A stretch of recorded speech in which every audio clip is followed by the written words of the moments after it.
So, hey guys, I want to get everybody together. Have you guys all met at once? All of you together?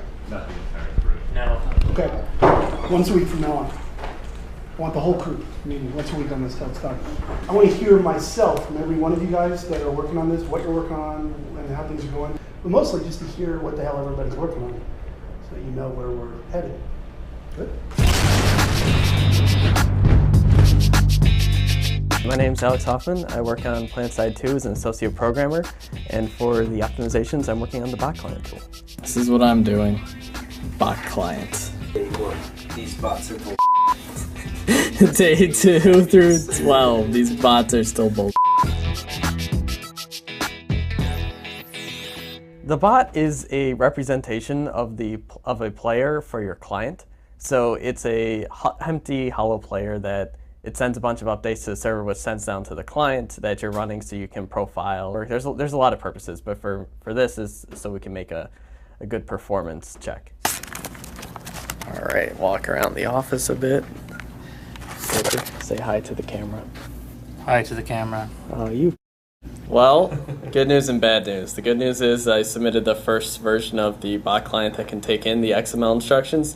The bad news is the movement just completely screwed itself. So I'm taking apart the movement code line by line and figure out what happened. So right now our bots are very dumb. So they run about in random directions. They can't really spawn vehicles. They can only shoot their main weapons and switch weapons. You guys want to talk about bot business? All right, so we want to capture some data of what players do on the world. So we can say, here's what battle would look like. And we can write that out to instructions.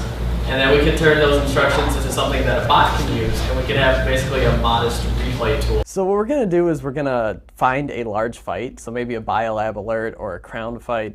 And we're going to take all the data that we have from that fight and turn it into something more readable. And then it'll take those instructions and what a player did. If a player shot here and then threw a grenade there, it'll turn that into so that the bot will do exactly that, or close enough that we can say this is an accurate representation of a fight.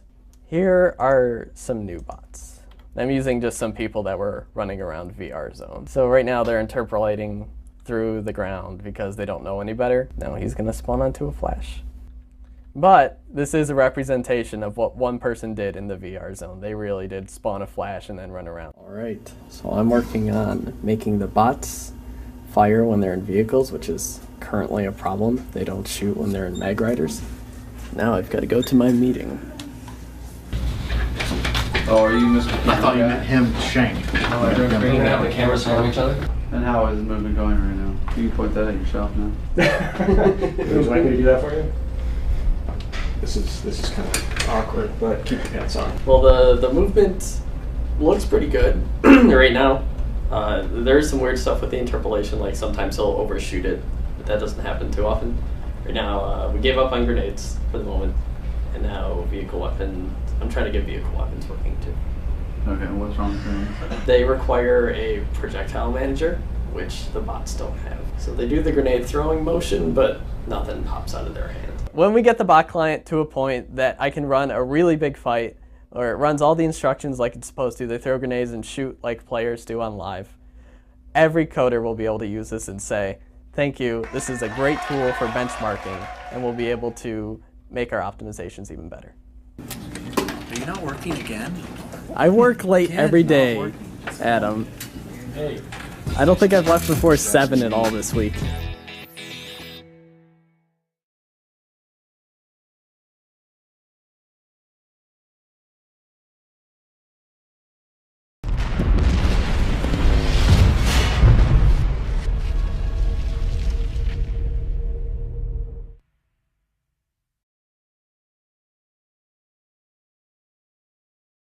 Sony.